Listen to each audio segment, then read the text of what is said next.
I'm sure you were delighted by the picturesque view of this iconic city, of this Mediterranean gem when gazing through the window just before landing at El Prat Airport. The scenery is a combination of sprawling mountains, blue sky and the sparkling sea. It's not a surprise that Barcelona offers that much.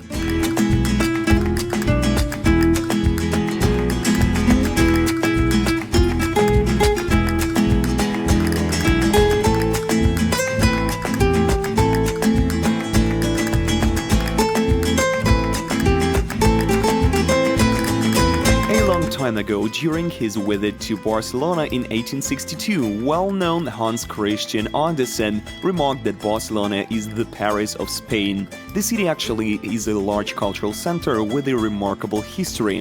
It abounds with archives, libraries, museums and interesting buildings which demonstrate great samples of decor and architecture of different styles. Barcelona is far from being a young city. There are at least two legends of its origins. The first one, in which I have a little faith, says that the city was founded by a hero of ancient Greek mythology, Hercules, 400 years before the founding of Rome. According to the other one, Carthaginian commander Hamilcar Barca founded a settlement and proposed to give it a name Barcino in honor of his family. And this is the version I trust more. Nowadays, over 1.5 million people live in Barcelona, but it might seem significantly bigger mainly due to the large number of tourists coming here all the time. The first thing you need to do to discover Barcelona is to understand the structure of the city, its main streets, squares and of course the promenade. And after that, it's a good thing to learn the main tourist attractions, and that's what we'll do in today's video.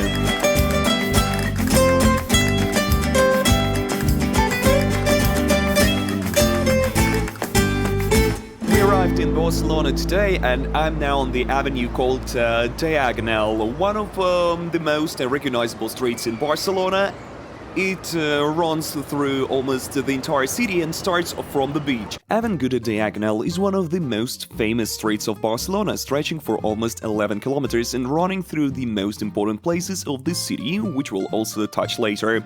One of the features of the avenue is that this is the only street in Barcelona numbered from north to south. The avenue got its name because it literally runs along the diagonal of the city, and despite the name of the avenue having changed more than 5 times in its history, the word diagonal has always been a part of the name. Today, here you'll find banks, offices, malls, restaurants, cafes, parks, and some of the city's sights. The hotel in which I'm staying is also located on the diagonal, and it's just a 15 minutes walk to the famous Camp Nou Stadium, where, by the way, an image of Messi has been removed recently. When the construction of the avenue began in 1884, it connected only Carrer de Pau Claris with the Paseo de Gracia. At that time, Diagonal was one of the most popular streets in Barcelona and a perfect place for Catalan aristocrats and bourgeoisie. Later, the avenue began to grow, transforming the whole city. Year after year, many buildings, which later became the hallmarks of the city, emerged on the streets. Therefore, the history of Diagonal reflects the history of the city's growth, connecting absolutely different districts. The academic city of the University of Barcelona is located at the beginning of the avenue. It's one of the oldest universities of Catalonia, which was founded in 1450. By the way, if you're interested in studying or working in Spain or want to immigrate, don't forget to watch our series about universities of the world. There you can also find an episode about studying in Barcelona and see how we spent one day at EU Business School. The Tower Glories is also located on the avenue. It's a modern skyscraper which is currently one of the highest buildings of Barcelona. The building is mainly famous because of its resemblance to the London Gherkin.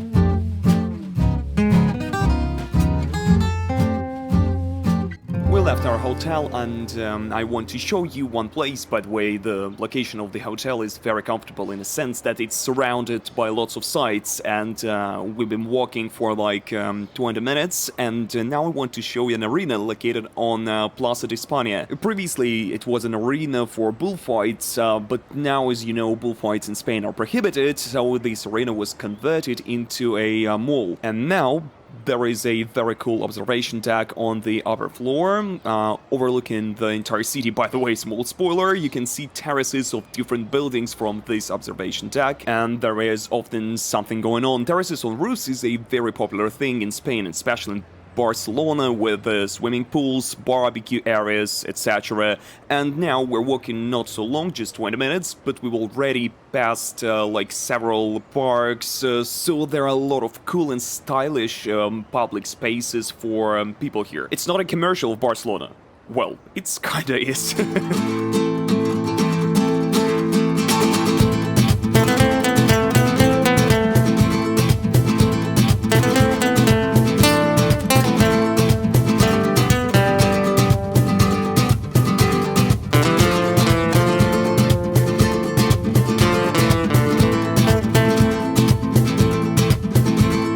So here you can see all around the city.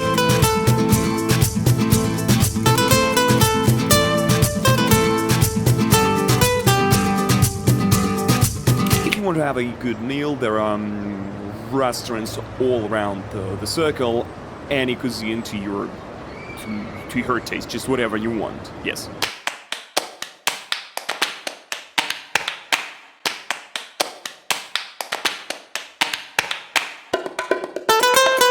Among other most famous streets of Barcelona is the Rambla. Once there was a river with the same name, but it dried up and became the widest 18th century street in Barcelona years later. On this street you can walk from well-known Plaza de Catalunya, which we'll talk about later, to the Columbus Monument, located on the embankment. Next to the monument you will find Marine Museum of Barcelona and Oceanarium. When you reach embankment, walking down the Rambla, it will not end there. Rambla del Mar starts there. It is a pedestrian bridge located close to the sea. The place looks pleasing to the eyes. It's lovely to wander around here and stare at yachts.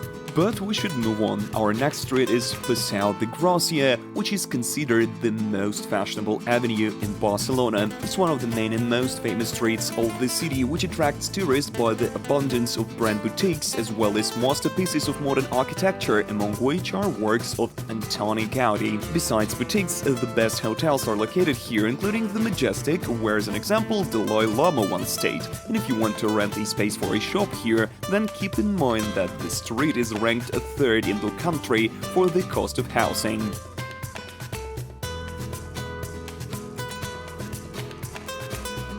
I also wanted to share some info about bicycles and cycle lanes. For example, in Russia it's beginning to develop, just the first attempts, and you could see that in many places it's just a road markings and not at all separated, neither from roadway nor sidewalks. And that's why it's very dangerous, and everyone is walking on them all the time. But as you can see here in Barcelona, many streets have such cycle lanes, so that cyclists can ride at ease and not feeling any pressure from cars or being afraid of pedestrians that can suddenly jump on the road. And see, the roadway here is separated from the cycle lane. And that's why the safety level is very high. And for the time we're in Barcelona, I've noticed that there are much more cyclists, some kind of scooters, motorcyclists. There are much more of them than car drivers. So everything that was needed is to create infrastructure, and it's that simple, and it works great here. I ride a bike in Moscow, and gosh, I need to make a video about it. That's something like a cycle lane running near my home, and suddenly there is a stake in the middle of the lane coming out of nowhere. Yeah.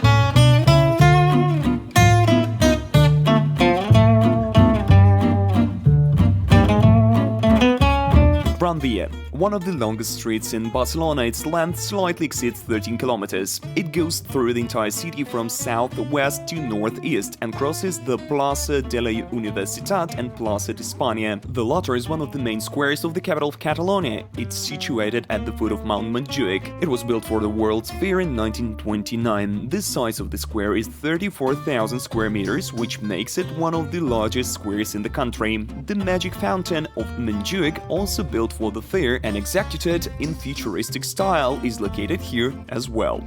Another famous square is one that I mentioned earlier, Plaza de Catalunya, which connects the old and new parts of the city. Today this is the city center, but just several centuries ago it was a rural area located outside of the city. Take a walk from Plaza de Catalunya to Casa Batlló, an amazing masterpiece of Gaudi. The house has a scaly facade resembling a snake skin. From the Plaza de Catalunya you can also walk to the well-known Gothic Quarter and the Royal Square. Once there was a Capuchin monastery, Santa Madrona, but it was burnt down in 1835. This place was also touched by the hand of the master Antonio Gaudi. Lanterns on the square were created according to his project, and the most favorite and popular place for walking among both locals and tourists is of course the Promenade of Barcelona.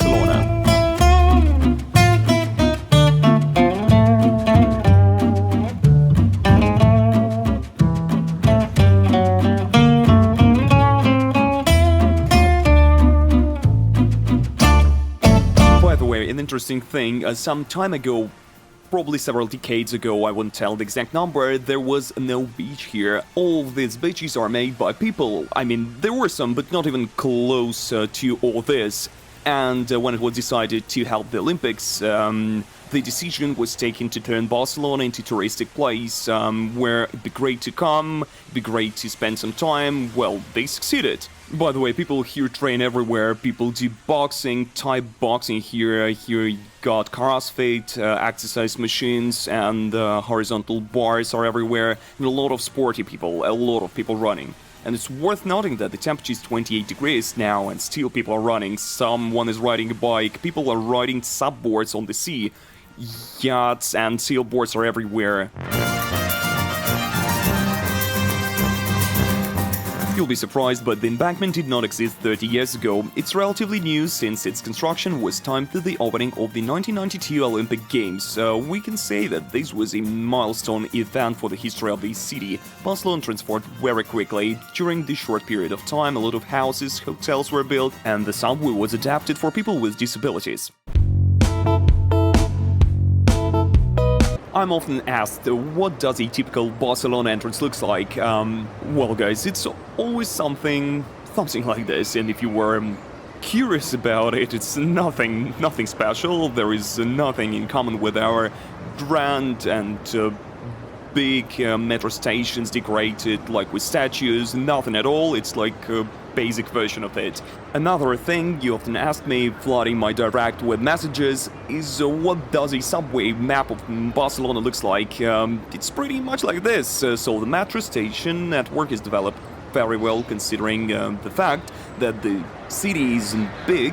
There are a lot of stations which are generally easy to use.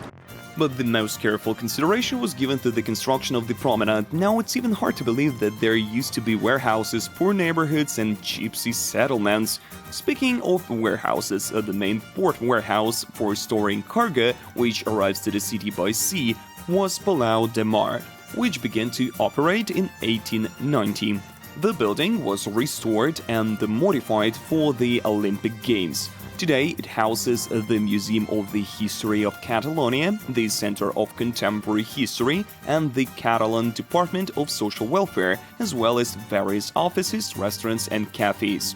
The iconic W Hotel is also located on the coastline, a long-awaited five-star hotel in the shape of a large glassy sail, which can be seen from any beach of the city. From the outside, it looks similar to Burj Al Arab in Dubai. The construction of the hotel cost more than 200 million euros. This five-star hotel consists of 29 floors, 473 rooms, including 67 suites. And if you're a gourmet, here you can visit a restaurant under the guidance of Chef Carles Abel, which was awarded a Michelin star. The height of the hotel is almost 100 meters and the prices start from 400 euros per night. You can get to the hotel without being a guest. On the 27th floor, there is a nightclub Eclipse Barcelona, which is considered one of the best places for partying. It'll take about 30 euros to enter.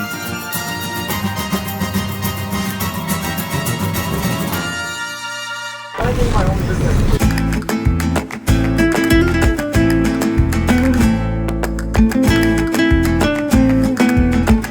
A question for you. What main symbols come to your mind when talking about Barcelona? If talking about Moscow, it's the Kremlin for sure. It will be the Eiffel Tower for Paris, the Statue of Liberty in New York. In Barcelona, for me personally, it's the Sagrada Familia, the Basilica of the Holy Family, and this cathedral is a living history. It's been building for the last 140 years, and it has not been finished yet. A famous architect, Gaudi, began its construction. It's ongoing and it's planned to be done in 2026. Sagrada Familia is not just a symbol, it's quite a history, and we're also part of it. The construction started in 1882. At the time of Gaudi's death in 1926, the construction was only quarter completed. Indeed, the construction has been going on for 140 years already, and any of us can contribute to the construction of this great building.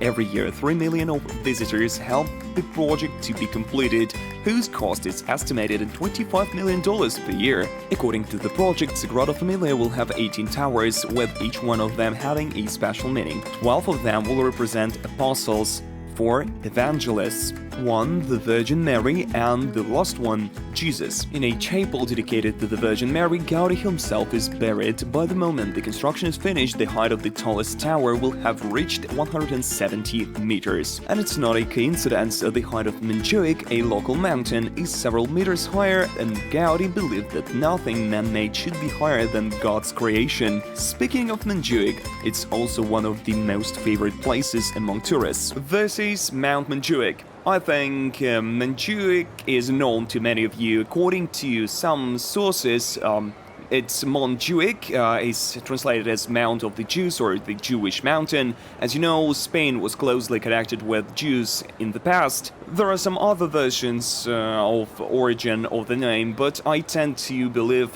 this one.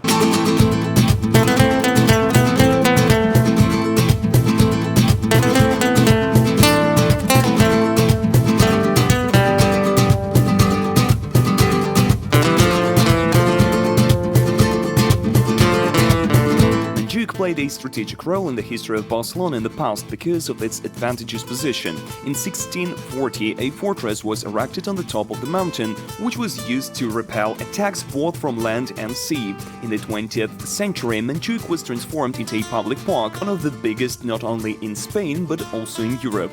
The place was chosen to host the 1929 International Exhibition, and a lot of visitors were attracted to this place during the 1992 Olympic Games. Today you can not only walk here but also visit various sites, for instance the Spanish Village, an open-air museum where 117 copies of buildings are placed, the originals of which can still be seen in some areas of Spain.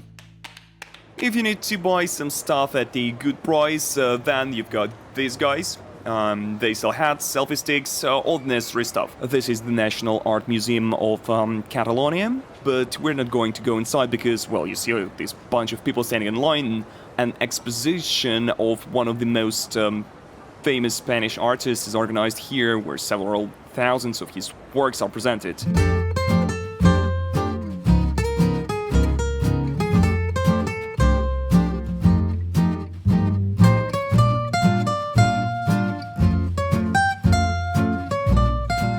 We've just come to Park Güell. By the way, we were misled when we were on the bus. There was a stop called Park Güell, but a bus doesn't actually go to Park Güell. You have to go up the mountain to reach it, and so we lost some time. Well, now we're in the park. It's called Park Güell, yeah, but it was designed by Gaudi. And who is Güell? It was his customer, his client. At first, there wasn't supposed to be any park. It was planned to build a small England-style town here, but there were not enough customers and the project failed. Then Gaudi settled in one of the houses himself. This is that very house, and the architect lived here from 1906 to 1926. That is, he spent 20 years in this house. After the death of Güell, his children sold the park to the city authorities, and from that day on, the capital of Catalonia delights tourists and residents with another amazing creation of Gaudi. How did these people get there?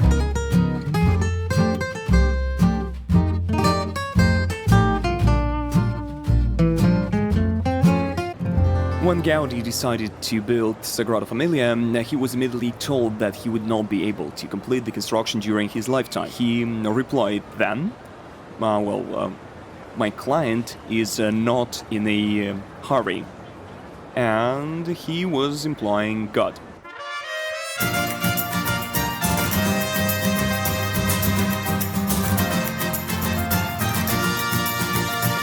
Barcelona is a city that amazes us with its past and present. It is indeed a vibrant and developing city. Over the centuries, architectural masterpieces have been created here, and now Barcelona has planned an urban revolution. Just over 5 years ago, the concept of super living quarters began to be implemented. The main task was to make life in the city comfortable and safe.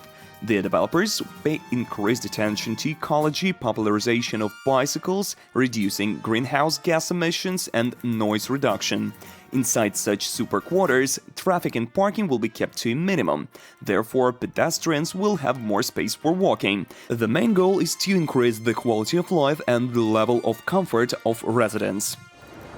I want to show you how crossroads were redone here in Barcelona. If you look at it, you'll see that it differs from a typical crossroad. Previously, the pavement had an angular shape, and what they did now is they cut the angles, creating an extra space for something like parking lots and different trash cans. And we can see that the crossroad has an octagon-like shape, and the appeared space is used for bicycle and car parking, and this helped dramatically to improve the situation with traffic and traffic jams. And for example, yesterday we were driving around the city and we almost did not get stuck in traffic jams just for a few minutes at most. Well guys, if you liked the video, smash the like button and write in the comment section which place attracted you the most.